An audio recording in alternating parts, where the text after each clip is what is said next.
सौरभ कुमार हत्याकांड के बाद में जिस होटल में आरोपी मुस्कान और साहिल रुके थे, वहां के होटल स्टाफ ने बताया कि होटल में 7 दिन के लिए ठहरे थे और दोनों ने खुद को पति पत्नी बताया था। 10 मार्च से लेकर 16 मार्च तक दोनों कमरे से बाहर बहुत कम निकले और सिर्फ साहिल ने आईडी जमा की और मुस्कान ने आईडी देने में आनाकानी कर दी।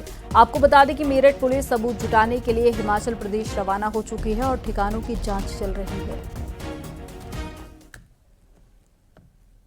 10 तारीख को आए थे यहाँ पे। इनका नाम साहिल शुक्ला और मुस्कान रस्तोगी नाम है इनका।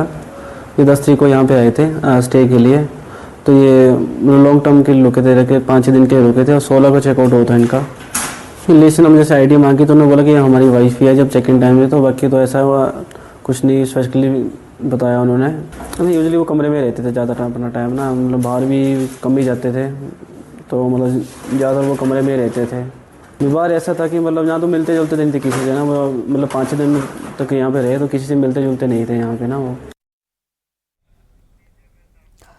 मेरठ के सौरभ हत्याकांड से जुड़ी बड़ी जानकारी सामने आई है। सूत्रों के मुताबिक मुस्कान ने जेल में सरकारी वकील की मांग की है। आपको बता दें कि मुस्कान जेल में चेहरा छिपा कर रखती है और कत्ल के बाद में मुस्कान का परिवार उसे सपोर्ट नहीं कर रहा है। इस बीच में नशे की लत छुड़वाने के लिए उसे दवाइयां दी जा रही हैं। जेल प्रशासन अब इनकी काउंसलिंग कराने की तैयारी में है।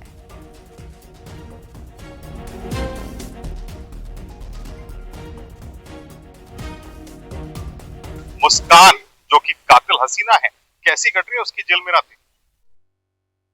देखिए, जब भी कोई बंदी जिला कारागार में आता है तो निश्चित रूप से वो चिंतित होता है, परेशान होता है, और अगर वो नशे का आदी रहा है तो विशेष रूप से खाने पीने की उसको कोई सुध नहीं रहती। उस तरह से उसकी समस्या थी, नशे के विड्रॉल के सिम्टम थे, तो हम लोगों ने उसको नशा मुक्ति केंद्र के माध्यम से काउंसलिंग, मेडिटेशन, ध्यान, योगा तथा विड्रॉल सिम्टम्स की जो चिकित्सक ने बताया स्वास्थ्य परीक्षण के बाद उसकी दवाइयां प्रारंभ कर दी। उन दोनों को अब काफी लाभ है और हम उम्मीद करते हैं कि नशा मुक्ति केंद्र के माध्यम से और ये चिकित्सकों की दवाइयों के माध्यम से 15 दिन के आसपास, लगभग 10-15 दिन लगेंगे, उसका जो नशे की आदत है इन दोनों की वो छूट जाएगी।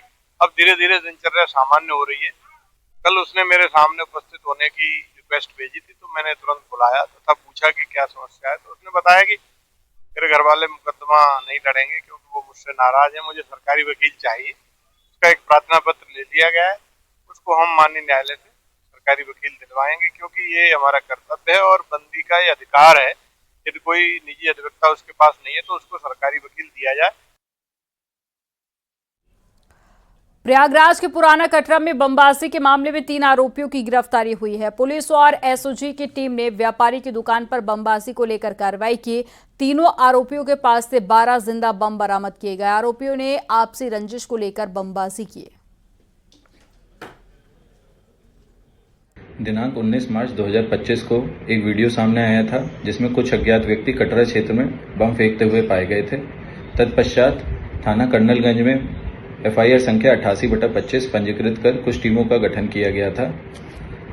इन टीमों के द्वारा दिनांक 22 मार्च 2025 को 3 अभियुक्तों को हिरासत में लिया गया, जिनका नाम मोहम्मद अब्दुल्ला, अदनान उर्फ अद्दू और मंजीत पटेल है। प्रारंभिक पूछताछ में इन अभियुक्तों ने बताया कि आपसी रंजिश के चलते इन लोगों ने यह कार्य कृत किया था। इन लोगों की गिरफ्तारी कर आगे की उचित विधिक कार्रवाई की जा रही है। बिजनौर में मीट कारोबारियों के खिलाफ कार्रवाई पर खाद्य विभाग के इंस्पेक्टर पर गंभीर आरोप लगे हैं। हिंदू संगठनों और भाजपा के कार्यकर्ताओं ने पक्षपात का आरोप लगाया। दरअसल खाद्य विभाग ने मीट से भरे 3 गाड़ियों की चेकिंग के बाद में 2 गाड़ियों को छोड़ दिया, जिस पर हिंदू संगठन और बीजेपी कार्यकर्ताओं ने विरोध जताया। उनका कहना है कि बिना जांच के ही 2 गाड़ियों को छोड़ दिया गया। संगठन के मुताबिक गाड़ियों में फ्रीजर की व्यवस्था नहीं थी, मीट को केवल बर्फ लगाकर ले जाया जा रहा था। उन्होंने मीट की गुणवत्ता पर भी सवाल उठाए।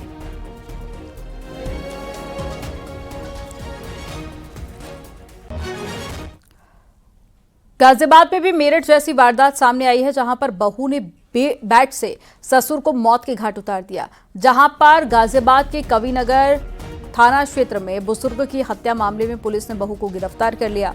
कल देर रात गोविंदपुरम इलाके में बुजुर्ग की पीट कर हत्या कर दी थी और पुलिस पूछताछ में बहू ने अपने ससुर की हत्या की बात कबूल कर ली है।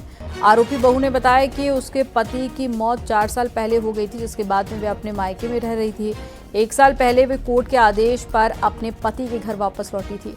तभी से उसके ससुर उसके ऊपर गंदी नजर रखते थे। इतना ही नहीं, ससुर घर में अलग अलग महिलाओं को भी लाता था। कल देर रात भी बुजुर्ग ने आरोपी बहू को कहा कि वह पूरी संपत्ति उन महिलाओं के नाम पर कर देगा। इसके बाद में गुस्से में आई बहू ने अपने ससुर पर बैट से ताबड़तोड़ वार कर जान ले ली।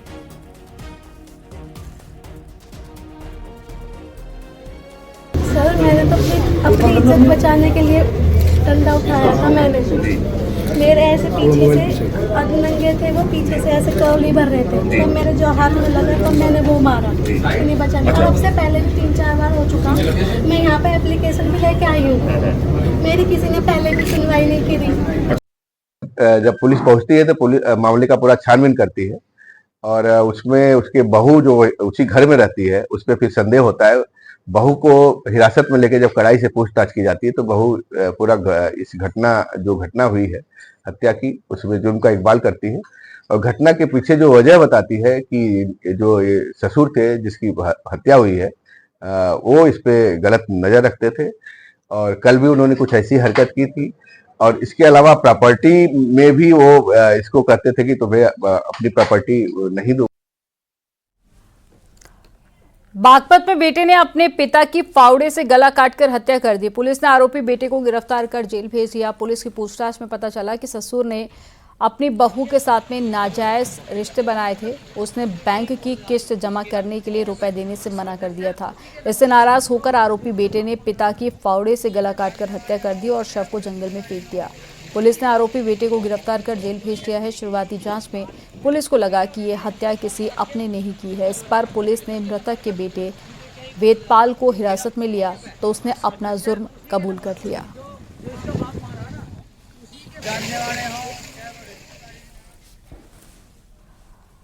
खबर चंदौली से है, जहां पर तारापुर पे रेलवे का बंद फाटक पार करने की जल्दबाजी में 2 लोगों की मौत हो गई। दोनों फुटबॉल के खिलाड़ी थे और एक ही बाइक पर सवार थे। बंद फाटक पार करते समय दोनों के कान में ईयरफोन लगे हुए थे।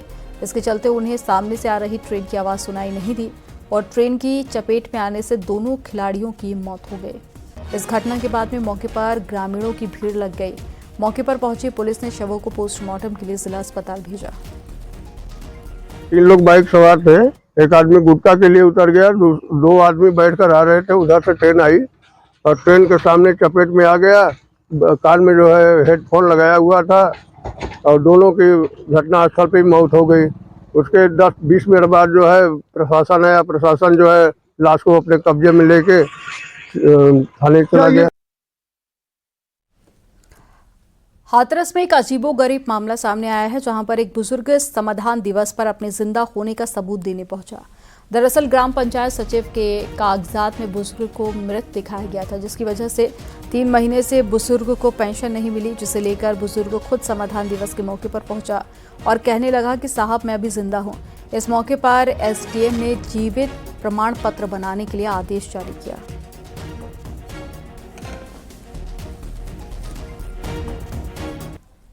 हाथरस में पुलिस ने नमकीन फैक्ट्री में छापेमारी की है। आरोप के मुताबिक वो डुप्लीकेट ब्रांड से नमकीन बना रहा था। पुलिस यहां से भारी मात्रा में नकली माल जब्त करने पहुंची। आरोप है कि जलेसर रोड स्थित फैक्ट्री के मशहूर ब्रांड के नाम पर नमकीन तैयार की जा रही थी। ये कार्रवाई एक नमकीन कंपनी की शिकायत पर की गई थी और कंपनी ने आरोप लगाया था कि एक फैक्ट्री संचालक उनके ब्रांड का नाम इस्तेमाल कर नकली नमकीन बना रहा है। इस नकली माल को बाजार में बेचा जा रहा है।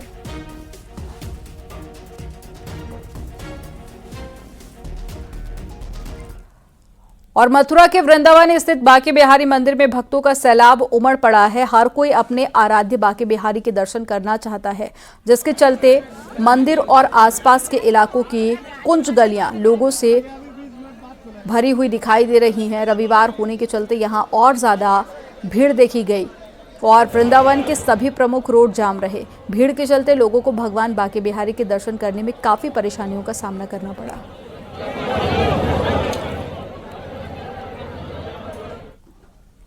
मिर्जापुर में एसओजी की टीम ने 6 करोड़ 50 लाख कीमत की ड्रग्स जब्त की है। पुलिस ने एनकाउंटर के बाद में ड्रग्स तस्कर नन्हे कसेरा को गिरफ्तार कर लिया। पुलिस जब उसे ड्रग्स की बरामदगी के लिए अपने साथ लेकर गई तो वहां पर वो छिपाए असलों से फायरिंग कर भागने लगा। पुलिस की जवाबी कार्रवाई में उसे गोली लगी और इस एनकाउंटर में एक पुलिसकर्मी भी घायल हुआ। स्थान पर ये पुलिस को ले गया, वहां पर इसने एक असला छिपा रखा था।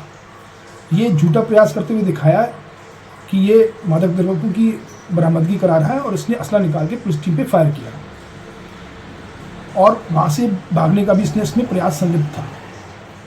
पुलिस टीम द्वारा इस पर जवाबी कार्रवाई की गई। इसमें एक पुलिस कांस्टेबल को चोट आई है और अभियुक्त के पैर में गोली लगी है। अभियुक्त को यहाँ पर जिला अस्पताल में भर्ती करा दिया गया है और इस पर अग्रिम विधिक कार्रवाई प्रचलित है।